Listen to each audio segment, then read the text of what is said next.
Hello. Today we're going to be taking a look at Datatrack.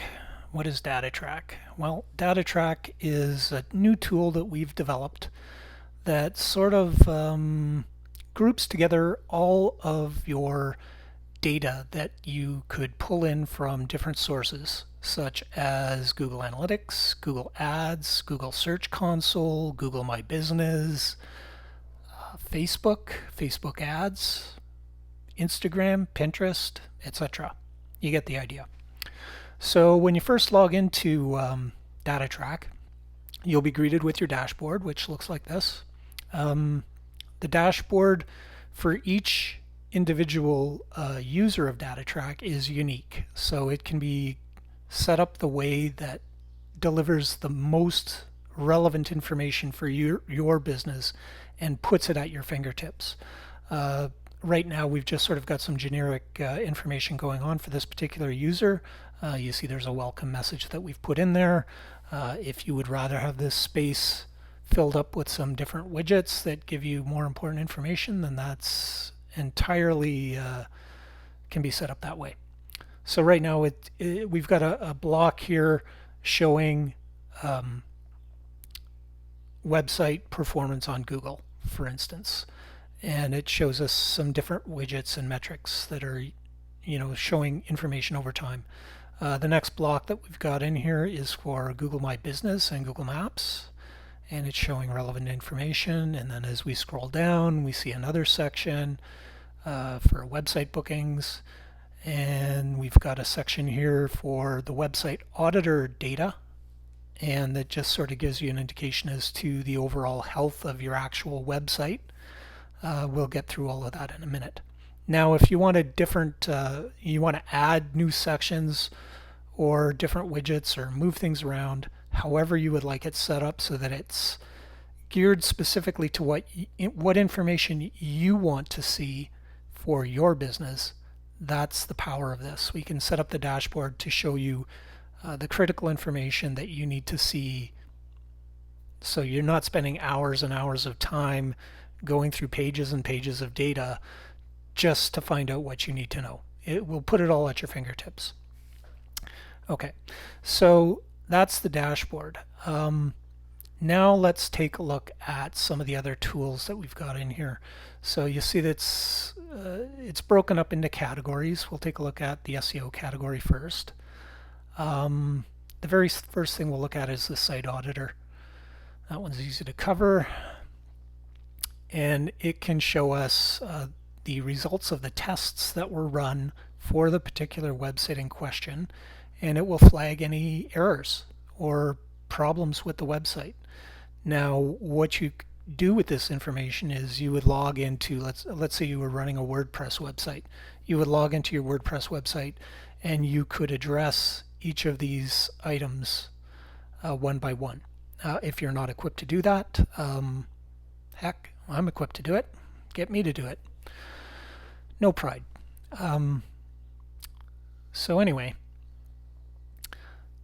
if you drill down through any of these ones, like missing meta description, it'll tell you what it's referring to here, and it'll also show you the actual pages where this problem occurs. So you can sort of go to the actual page and it'll tell you exactly what's going on. So that gives you'll notice here the breadcrumb trail sort of changes as well. So now it's in the pages rather than the tests. And if you looked at history, right now it's going to be pretty dull because there's only one audit that has occurred. So it's only going to show you information for one audit and what the relevant score was for that audit. But you can set up the audits so that they are scheduled. Maybe you want to do an audit once a month, or maybe you're reworking your website and you want to have an audit every week.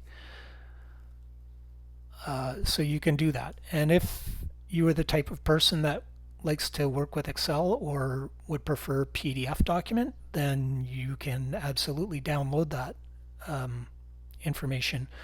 Or if you wanted to share a link to this page with, say, your web developer so that they could get insights as to exactly what's wrong with your site that they need to repair for you, you could share the link with them, and then they could come and get exact information about what needs to be repaired. So that's the site auditor. Let's take a look at the rankings. The way that rankings work is it's showing you the rankings for specific keywords. Right now we've added in 4 different keywords just as examples. Obviously it's not doing too well for these particular keywords that we've added. It's only ranking for one of them right now. But you can come up here and you can add new keywords to the list, and it'll put a few suggestions in here. But ideally the way that you want to do this is use some of the other tools that are inside Datatrack, and we'll get to that a bit later. But you could add in keywords, each one on its own line like it suggests, and then click continue, and then those keywords would be added to your list. Let's just close that for the time being.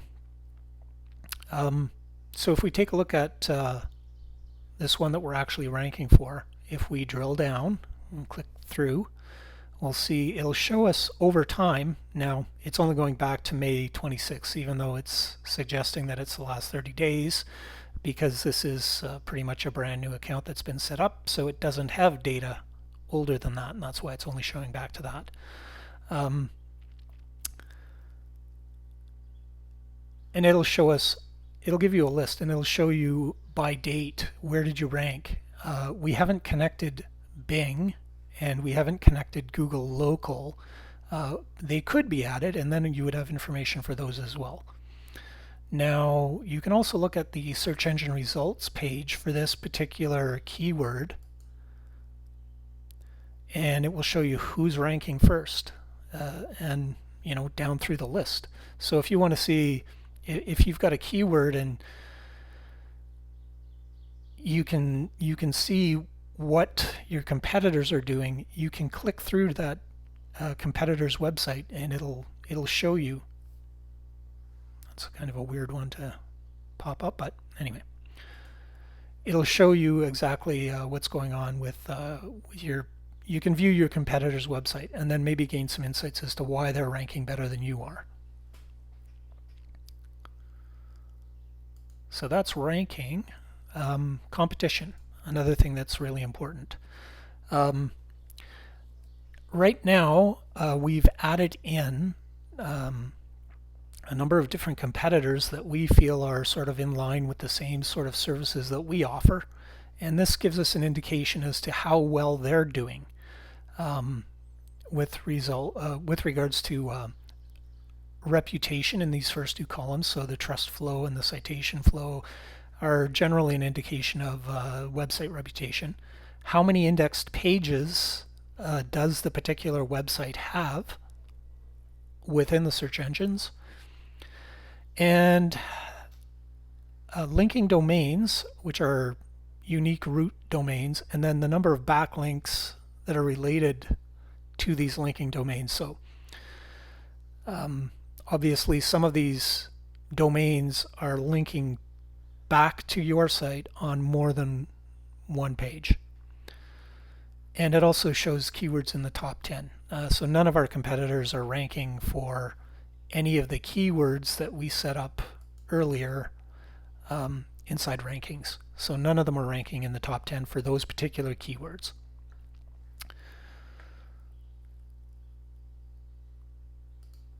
And again, if you click through on any of those, it'll bring you to that particular website, and you can see what the competition website looks like and sort of browse around and see what they're doing.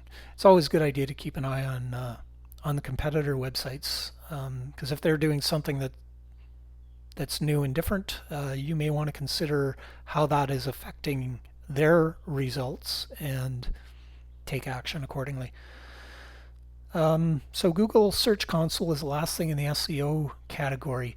So there is an integration that we've added in from this client's Google Search Console account to Datatrack. So it will pull the data and it will show us this information. And this information that you're seeing right here would be a good place to look for keywords that people have been typing in, because Google Search Console tracks that information. So it gives you an idea as to when people saw your listing, what were they actually searching for? So this can give you some insights as to what types of keywords should I be using in, say, my AdWords campaign, or what types of keywords should I be using when I make posts in social media, and also what types of keywords should I be integrating into the content of my website. And then if you were to take a look at the clicks and the impressions and figure out which ones are going to be working best for you and are in line with your business and they're relevant, then you could take these keywords and add them back in under rankings. You would add in those keywords, and then you could sort of approach it as a let's test this out and see how it goes, and track the data for those particular keywords. It's an ongoing process. There's no quick click here and fix it. It doesn't work that way. So anyway, that's the Search Console. Now there are other integrations as well. Under Analytics, we've obviously linked in this client's Google Analytics, and as you can see, if you're familiar at all with Analytics, some of this will look very familiar to you. So you've got different tabs across the top here, channels, audience. You can gain some insight as to where your traffic is coming from. If conversions have been set up, and it doesn't look like they have been set up for this particular Analytics account, then you could track it. And if e-commerce was set up, you could track that as well. But you'll notice here down in the submenu that as you change from tab to tab, these options also change. So if you want to look at just the organic search results, you can see that information. Seems to be some sort of problem here with this particular Analytics account. It's not providing enough data. Paid search results. So obviously this client has an AdWords account. I'll take a look at that in a second. And the two accounts are linked, which is always a good idea. And results from social.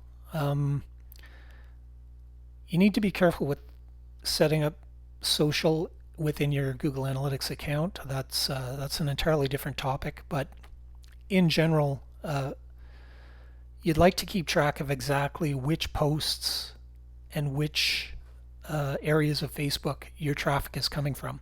But by default, Facebook blocks that information. So all it's going to show you is Facebook. That's it. If it's set up properly, it'll show you where in Facebook that information is coming from, and that can be very helpful. But that's another topic, like I said. So that's Analytics. Social. Right now we've linked, added in the integration for Facebook for this particular client. They have a Facebook account, and you can get ideas for the general metrics, see how many likes, etc., user engagement over time, and it puts all of this data at your fingertips inside a single login, which is really nice. Google Ads integration. We've connected the Google Ads account to the Datatrack dashboard, and you can sort of, if you're familiar at all with Google Ads, you know that it's hierarchical. So it starts with campaigns, and then within campaigns you have ad groups, and then within ad groups you have keywords. If you are set up for Google Shopping, there's even integrations for that. But you can look at your individual ad groups. Let's find one here. You can drill down, and that'll bring you to the Keywords tab. Then it'll show you the different keywords that were used, clicks, impressions, all of the relevant information that you would expect to see. Now, obviously, here it's flatlining, and I think that was because the campaign was turned off probably on the 25th, and that's why there's zeros here. But anyway, local Google My Business results. So we've integrated the Google My Business account with this particular client, and that information is relevant and it is here as well. So you can look at just overall insights to see how you're doing. See how many times you showed up in search versus Google Maps. That's a rather interesting metric. The other thing that you can do here is see, did anyone leave any reviews, and how are the posts that I've set up inside my Google My Business account, how are those factoring in? Now obviously for this particular client, they didn't have any reviews and they haven't posted anything. But it's important to note that when you're marketing yourself online, it's important to cover all the bases. So you should be using those keywords that you discover that are working well to sort of hook would-be clients, and use those keywords. Use them in posts inside Google My Business. Use them in your social media, and also definitely use them within your website and also within your Google Ads campaign if you have one of those. What we've tried to put together here is a single stop that unites all of your data together and also provides information with about issues that may exist with your website so that you can fix them, with the ultimate goal being that we're trying to help you make your business succeed. If your business succeeds, then we've done our job. So that's it for Datatrack by Web Dynamics. I hope you've enjoyed this. If you're interested in getting a Datatrack